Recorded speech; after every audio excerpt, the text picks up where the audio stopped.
네, 이세돌 구단 대 알파고의 대결 제3국입니다. 자, 이세돌 구단이 2연패를 당하면서 이제 막판에 몰려 있는데요. 오늘 3국에서 이세돌 구단이 반격에 성공할 수 있을지 관심이 집중되고 있습니다. 현재 초반 포석 20수까지 진행이 되고 있습니다. 지금까지 진행된 수순 김성용 구단의 해설로 함께 자세히 살펴보도록 하겠습니다. 자, 보통 기사들이 이 포석에 많은 준비를 하는데요. 오늘은 그렇습니다. 더 중요할 것 같습니다. 1국에서 이세돌 구단은 알파고를 시험해봤습니다. 네. 근데 그 전략은 좋지 않았고요. 3국에서 다시 흙을 잡고 이번에 이제 어떤 전략을 짜올지 오늘 네. 굉장히 관심이 모아졌었는데요. 초반 분위기는 그렇게까지 처음은 그 예상 외의 수는 나오진 않았다. 네. 이렇게 말씀드릴 수 있습니다. 지금까지 수순을 좀 보여드리겠습니다. 네, 많은 전문가들도 함께 포석을 연구를 했을 것 같은데요. 자, 김성용 구단도 좀 예상을 한 포석이 있을 것 같아요. 일단 그 첫 수를 이세돌 구단이 화점을 둘 거라고는 다 예상을 하고 있었고요. 네. 그 다음이 이제 중요한데 보통 그 인간이라면 이쪽을 잘 가지 않습니다. 그렇습니다. 보통 상대가 이곳을 두었을 때는 왼쪽, 위쪽을 많이 두는데요. 안쪽으로 이제 들어갔기 때문에 여기서 시간을 첫 대국과 달리 1분 38초를 사용했습니다. 알파고는. 네. 첫 대국에서는 1분 30초를 사용한 반면에 8초를 더 사용했다고 볼 수가 있겠습니다. 자, 이 초심자들은 같은 귀여서 위치가 같기 때문에 별 의미가 없어 보이는데요. 이 보통은 이쪽에 많이 둔다고 설명해 주셨는데 왜 여기다 안 두는 건가요? 사실 여기를 두나 네. 뭐 그렇게 크게 다를 바는 없습니다. 위치는 같아요. 예, 그렇다면은 상대방의 바둑을 둘 때 상대방의 안쪽을 두는 것은 좀 예의가 아니다라는 그 예전부터의 불문율이죠. 네. 사실 뭐 이게 룰이 안 된다는 건 아닙니다. 네. 하지만 저희는 이제 예의도 따지니까요. 그래서 불문율처럼 상대방 안쪽을 기습적으로 두는 것은 좋지 않다. 네. 이렇게 하는데 알파고는 뭐 그런 예의까지 차릴 필요는 없으니까. 여기 감정이 둔것 없는 인공지능 알파고. 네, 두 번째 수부터 예상 외로 화점 두면서 당황케 했습니다. 그렇습니다. 여기서 사실 저희가 이제 의문을 제기하는 것 중에 하나가 과연 알파고가 패에 대한 대처도 잘할 수 있느냐. 네. 패라는 것은 이제 가공으로 만들어내는 건데요. 어떻게 보면. 패를 그렇다고 일부러도 만들어낼 수가 있나요? 의도적으로 만들 수 있습니다. 프로는. 근데 이런 식으로요? 예, 보통 의도적으로 만드는 경우는 대부분 좋지 않습니다. 그래서 잘 사용하지 않는 것이죠. 네. 서로 간의 어떤 그 기세 싸움에서 충돌하다 보면 이제 자연스럽게 나오는 게 패인데 의도적으로 만들 수 있는 상황은 초반에 이렇게 할 수 있는 형태가 있습니다. 네. 그래서 내심 하루의 그 휴식 동안에 이세돌 구단이 그런 전략을 좀 들고 나오지 않았을까? 저희는 이제 그런 생각도 좀 해봤는데요. 네. 의외로 요즘 많이 유행하는 그런 포석을 들고 나왔습니다. 네. 이렇게 해서 중국식 포석을 들고 나왔고요. 걸치고 자, 낮게 받았는데요. 네. 보통은 높이 있기 때문에 이렇게 위로 가는 경우가 많습니다. 같은 선상에서 배열을 맞추면서 모양을 좀 더 키우는 그런 네. 방법을 택하는데 이렇게 이제 낮게 두는 것은 높고 낮고 높기 때문에 사실 밸런스는 아주 잘 잡혀 있어요. 그래서 이제 보통 바둑에서는 이런 밸런스를 잘 맞추라는 얘기를 하지만 대부분 프로들도 그걸 알고 있습니다만 이런 경우에는 좀 더 높은 쪽으로 가서 경계선을 좀 높이는 그런 방법을 많이 택하거든요. 그런데 이세돌 구단이 이걸 낮게 뒀습니다. 프로들이 그렇게 많이 사용하는 방법은 아닙니다. 이세돌 구단이 오늘 포석을 연구를 했던 것 같은데요. 그러니까 놀랄만한 수가 이제 이 수인데 이 수는 없는 수는 아닙니다. 뭐 알파고가 인간의 바둑이 아닌 그런 바둑을 둔 건 아닌데 네. 이 수는 사실 1990년대에 유창혁 구단이 즐겨 사용했던 수입니다. 유창혁 구단을 제외하고는 많이 두지 않는 수입니다. 어떤 한 개인이 거의 뭐 이거 두는 순간에 이건 유창혁의 바둑이야 라는 네. 표현을 쓸 정도로 이제 많이 두는 그런 수법입니다. 근데 알파고가 여기를 딱 두니까요. 네. 이거는 유창혁 구단이 지금 뒀다고 해도 느껴질 만한 그런 포석이 되겠습니다. 네, 90년대 때 많이 두어진 포석이라면은 알파고의 이 포석 작전이 대부분 좀 고전적이거든요. 그렇죠. 네. 지금까지의 포석을 놓고 보면은 1990년대 포석에 가깝다. 네. 이렇게 볼 수가 있습니다. 지금부터 한 25년 전에 많이 유행했던 그런 수법을 사용하고 있네요. 네. 그리고 이제 여기까지는 뭐 많이 쓰이는 그런 수들입니다. 네. 뭐 인간이 예측할 수 있는 수고, 그리고 뭐 크게 뭐 이상하다, 그 인공지능과 바둑을 두고 있다라고 보기 좀 어려운 그런 장면이고요. 입구자를 두고 네 이렇게 두 칸을 놓는데 이곳에서는 그 저희들이 보통 두 가지 수법이 있다고 합니다. 한 가지는 이렇게 바로 입구자를 둬서 압박하는 수법이 하나 있고 또 하나의 수법은 이렇게 두 칸을 가는 수법이 있습니다. 네. 근데 그 A와 B의 두 가지 수법 중에서 알파고는 B의 수법을 택했어요. 근데 이 수법은 더 옛날에 많이 두던 수법입니다. 네. 이렇게 입구자로 두는 수법. 그러니까 이게 입구자라고 하는데 한자로 보면 딱 입구자 같이 쓰여져 네. 있기 때문에 입구자라고 하는데요. 이 입구자의 수법은 최근에도 많이 둡니다. 하지만 이 두 칸을 많이 두지 않는 이유는 그 다음 수에 이세돌 구단의 수가 있기 때문에 그런데 바로 이세돌 구단이 보여준 건너붙이면서 상대를 압박하는 수법 때문에 그렇습니다. 네. 저 사실 이 알파고 입장에서는 이 변화의 수가 적은 입구자가 더 괜찮지 않을까 이런 생각이 드는데요. 그렇습니다. 사실 경우의 수를 줄이는 작전을 쓰기 때문에 알파고는 복잡해지지 않으려고 하잖아요. 네. 그런 면에서 볼 때 이 수법보다는 이 수법이 좀 더 알파고에 맞지 않을까 네. 이렇게 이제 예측할 수가 있는데 의외로 알파고는 초반에는 그런 것을 따지지 않는 것 같습니다.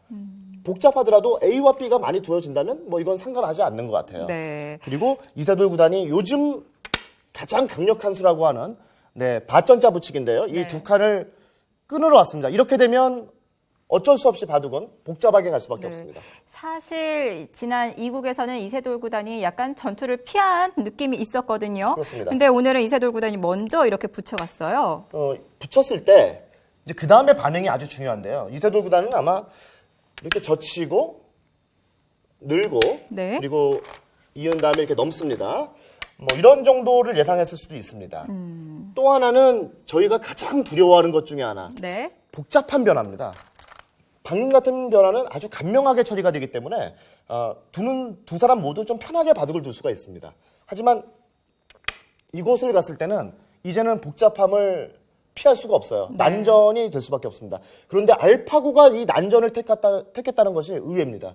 여기서 이세돌 구단도 실전에서 조금은 놀랐던 것 같습니다. 네. 그래서 여기서 좀 멈칫하고요.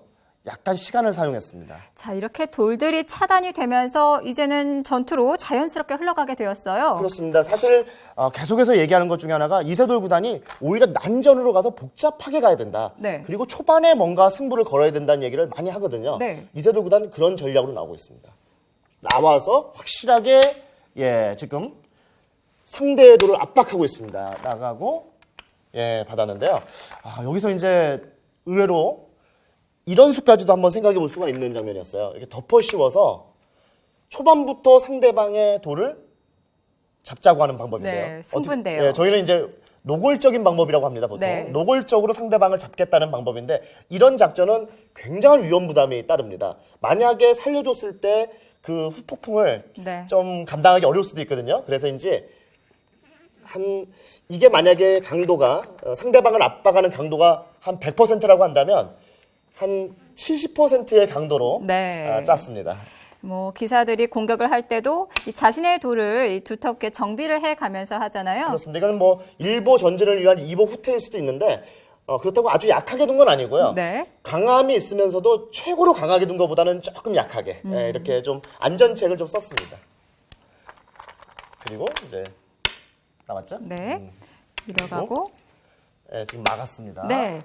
자, 여기서 이세돌 구단이 착수를 할 차례인데요. 네, 사실 상대가 알파고가 아닌 또 다른 인간과의 대국이라면 아마 강력하게 바둑돌을 세게 여기다 놓지 않았을까 싶습니다.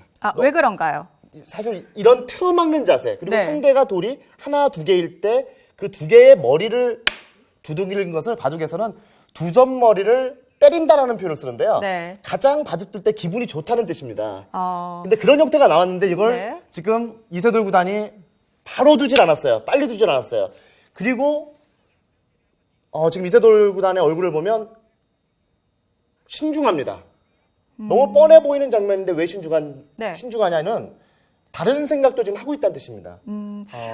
이세돌 구단이 제가 볼 때는 다른 생각을 좀 하는 것 같습니다. 네. 그래서 너무 당연해 보이지만 이 당연할 때 오히려 인간은 실수할 수 있다 이렇게 네. 생각할 수 있는 것 같아요. 한 번 더 생각해 보는 것 같아요. 이세돌 구단이 감정을 컨트롤을 잘 하고 있는 것 같습니다. 다른 수를 생각해 본다면 냉정하게 이런 수도 좋을 수 있나라는 생각을 할 것 같은데요. 만약에 여길 둔다면 나옵니다. 나오는 네. 방법은 두 가지. 그냥 나오는 것, 한 칸을 중앙 쪽, 그러니까 센터 쪽으로 점프하면서 나오는 건데요. 네. 이 두 가지 방법이 있어요. 이거냐, 이거냐. 또 하나는 네. 김영영 프로님 질문 한 가지 할게요. 아직은 이제 초반입니다. 지금까지의 형세가 어떤지 굉장히 궁금해요. 초반에 말씀하신 것처럼 우리 이세돌 구단이 중국식 그런 포석도 하면서 굉장히 좀 적극적으로 공격하는 그런 모습을 보였다. 난타전을 유도하고 있다. 이런 해설을 해주셨는데요. 지금까지의 형세를 좀 어떻게 평가를 할 수 있을까요? 네, 일단 보시면 왼쪽 부분에 전투가 일어났습니다. 이런 전투는 서로 간의 힘싸움입니다. 이 힘싸움이 일어났을 때 이 결과가 곧 나옵니다. 나오는데 한참 진행 중이에요. 이 결과 여하에 따라서 저희가 이제 평가를 할 수가 있는데요. 예. 지금 이세돌 구단 입장에서는 더 압박을 가하느냐, 아니면 여기서 타협점을 찾느냐, 이런 중요한 기로에 있는 장면입니다. 그러니까 오늘 바둑의 첫 번째 승부처다 이렇게 말씀을 드릴 수가 있겠습니다. 이 초반 승부처에서 과연 이세돌 구단은 더 강하게 둘 것인지 아니면 좀 무난하게 갈 것인지 그런 갈림길이 있다. 아직은 좀 판단하기 어려운 그런 장면이 되겠습니다. 그렇군요. 네, 초반 전투가 진행이 승부처에서 되고 있기 때문에 어떻게 지금까지 보겠습니다. 이세돌 구단이 작전을 어떤 식으로 정립을 할 것이냐, 마음을 정할 것이냐 굉장히 중요한 기로에 섰다 이렇게 볼 수 있겠네요. 다음 한 수에 따라서 네. 그 결과가 나올 것 같아요. 그렇군요. 네, 그 다음 한 수 보겠습니다. 선택을 했는데요. 어떻게 봐야 될까요? 그러니까 누구나 생각할 수 있는 두 점머리를 두들기는 그런 막는 수를 택하지 않았다는 것은 이세돌 구단 스스로가 한 번 더 생각을 해봤다. 이렇게 볼 수가 있어요. 여기서 밑으로 내려갔습니다. 이것은 일단 실리에서는 밀리지 않겠다. 나의 집을 확보하고 상대의 도를 계속해서 끌고 나가겠다는 전략인데 일단 조금 더 안정적인 수법이 되겠습니다. 그러니까 이세돌 구단은 여기서 좀 더 강렬한 것보다는 안정적이면서도 내가 벌면서 상대방을 압박하는 수법을 나왔습니다. 좀 안정지향적인 수법이 되겠습니다. 그렇군요. 좀 더 안정적으로 가면서 내 거는 지키겠다는 그런 선택을 지금 이세돌 구단이 한 것으로 지금 평가를 해 주셨습니다. 알파고가 아까 어떤 자리에 돌을 두었을 때 유창혁 프로를 떠올리게 하는 그런 전략을 보여줬다는 얘기를 해 주셨습니다. 그러면 알파고 역시 진짜 세계적인 바둑 기사들의 그런 전략이랄까요? 이런 것들을 이미 다 학습했다는 걸 여기서 하나하나 보여주는 거라고 볼 수 있겠어요. 네, 그렇습니다. 그러니까 놀라운 것은 뭐냐면 이세돌 구단이 처음에 둘 때 유창혁 구단이 둔 이 눈목자입니다. 화점에서 눈목자로 두는 이 수법을 딱 두었을 때 이세돌 구단이 옆에 있는 커피를 한 잔 마시는 장면이 나오거든요. 그건 뭐냐면 이런 것까지도 다 할 줄 아나. 그러니까 알파고의 끝을 예측하기 어려운 수들이 계속 저희가 이제 보면 나올 수가 있는데 그건 뭐냐면 이거는 우리 프로 선수들 중에서도 없는 수가 아니고 있는 수지만 극히 드문 프로 선수들만 사용하는 수법입니다. 거기까지 알고 있다는 것이 놀랍습니다. 네, 자, 알파고도 착수를 했습니다. 한 칸으로 뛰어나갔고요. 그냥 나가는 것보다는 좀 더 발 빠르게 나왔고요. 네, 늘었습니다. 네. 당연히 이어야 되는. 네. 이렇게 이어야 되면 흙은 이렇게 둘 텐데요. 그렇다면 이쪽이 영향을 받지 않기 때문에 이렇게 두는 것이 좀 더 효율적일 수가 있습니다. 네. 근데 이 수는 나중에 여기를 붙이고요. 한번 더 보실까요? 약점이 있나요? 그때 이제 이렇게 나와서 끊는 뒷맛이 있습니다. 저희는 이걸 맛이라고 하는데 알파고 입장에서는 이거는 확률이 적다라고 예상을 하는 것 같아요. 왜냐하면 이쪽을 끊었을 때 결국 이걸 두면 흙이 이쪽이 위험하기 때문에 결과적으로는 이건 안 된다. 그러니까 이건 그냥 마실 뿐이다. 한마디로 말해서 이런 확률은 적다라고 보고 요 모양에서의 최선인 옆으로 두는 수를 두었네요. 네. 자, 그러면 이세돌 구단도 이 부분에 연결을 해야 될 것 같은데요. 네. 자, 계속해서 이세돌 구단이 공격을 하고 안정적으로 실리를 차지하면서 공격을 하고 있다. 이렇게 볼 수 있을까요? 그러니까 실리와 공격을 다 엿보고 있기 때문에 이세돌 구단 입장에서는 본인의 스타일대로 잘 가고 있다. 네. 이렇게 볼 수 있겠습니다. 자, 오늘 3국은 이세돌 구단의 스타일을 확인해 볼 수 있을 것 같습니다. 지금까지 가상 스튜디오였습니다.